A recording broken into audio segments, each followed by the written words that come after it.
It's the age-old question that's been asked for many years. What is better, investing in real estate or the stock market? And where should I pour my life savings? When people ask this question, the one thing they look for straight away is what is going to give me the bigger return for my money and make me rich, the stock market or real estate. And although one may give you more of a return for your money, it may be more riskier or require much more time than the other. You've landed yourself at the Money Playbook, where we aim to teach you about the world of money and finance, so make sure you're subscribed and you obliterate that like button. Now, I think the best way to view the debate between real estate and the stock market is to go into the pros and cons of each. And from here, you can then go on to make your own decision with, of course, further research of what would suit you the best. So without wasting any more of your precious time, let's just dive into real estate. And first pro of real estate we will address is that when you invest in real estate, you're investing in a tangible asset. That is just fancy lingo for something you can touch. You can physically go to your investment property's address and see it. So this is really ideal for investors who want to see where or what their money is going towards. So now the next big tick for investing in real estate is that the historical returns are very solid. Now this is actually a pro for both real estate and the stock market, as you will find out later, but nonetheless, this still needs to be noted. Real estate on average gives roughly a 7 to 10% return. Now this is just a rough estimate, so don't hate me in the comments for all you haters. Just know that it's around 7 to 10%. We know that this number will differ depending on what type of property you purchase, in what area and what country.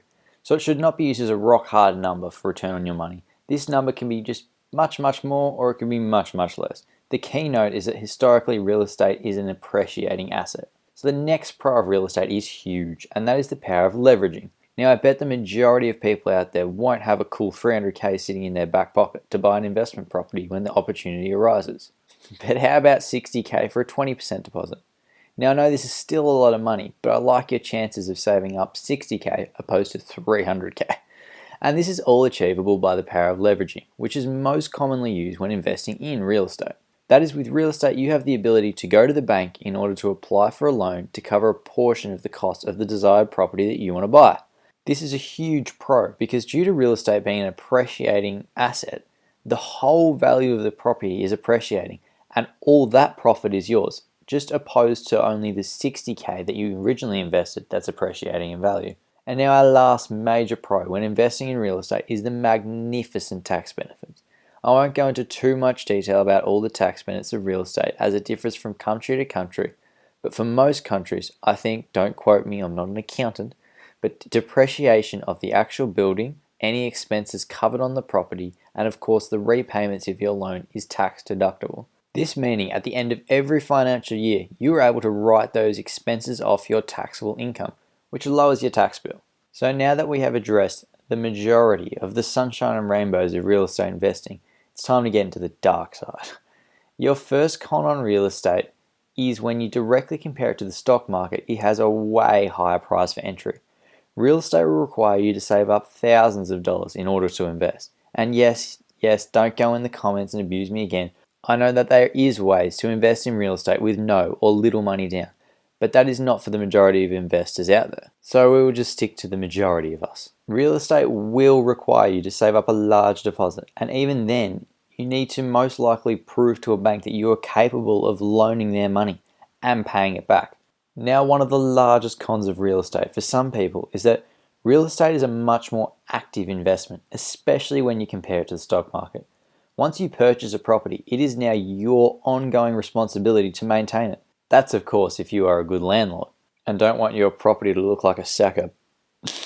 In real estate, you have the option of hiring a property manager who will take care of a lot of the tasks that arise from owning a rental property. However, they cost money and usually will take a percentage of the rent, so many people don't desire to hire them. However, by not hiring a property manager, it is then your responsibility to do things like chase up payments or take those late 2 a.m. phone calls that say the water's not working or any damages that happen on the property. So then therefore much more time is consumed in order to just keep this investment running.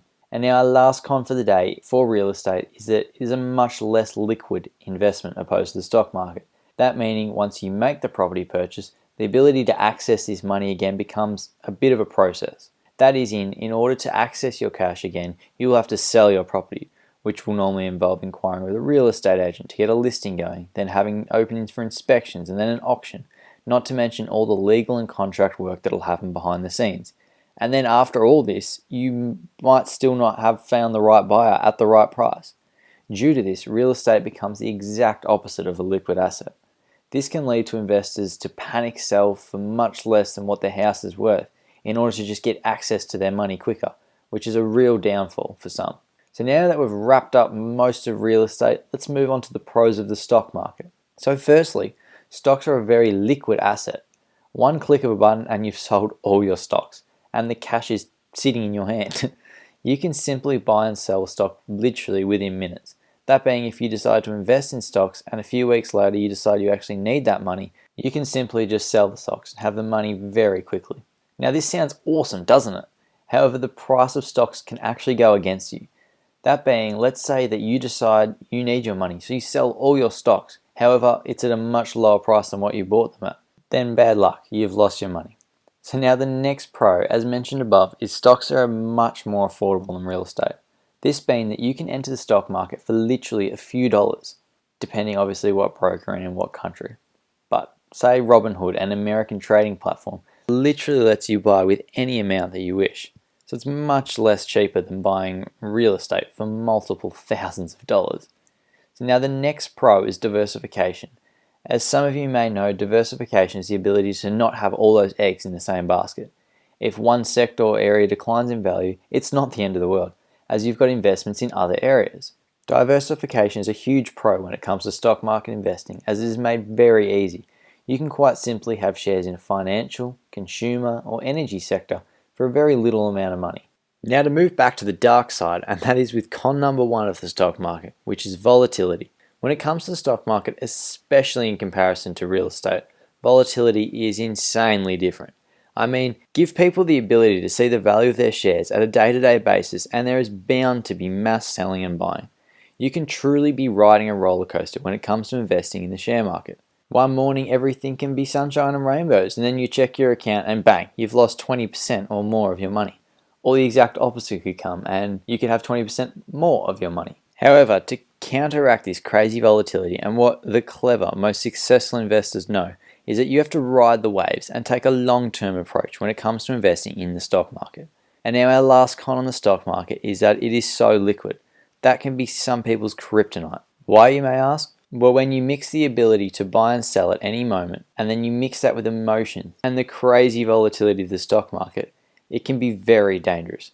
The stock market goes up and down with any tiny bit of good news or bad news. And if you decided to follow these trends and panic sell when bad news happens, you will start to find yourself losing much more money than you can imagine.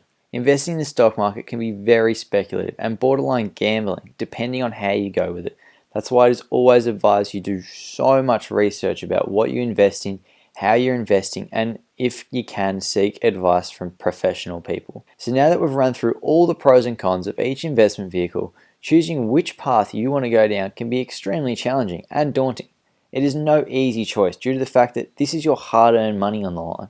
Some questions that may help you though to decide what path you want to take are: do you want your investment to be active or passive? Have you got the mental strength to watch your portfolio lose value and just not panic sell? Do you prefer seeing what you've invested in? Or how much money have you got aside to invest? I urge you to further research. I stress this point a lot.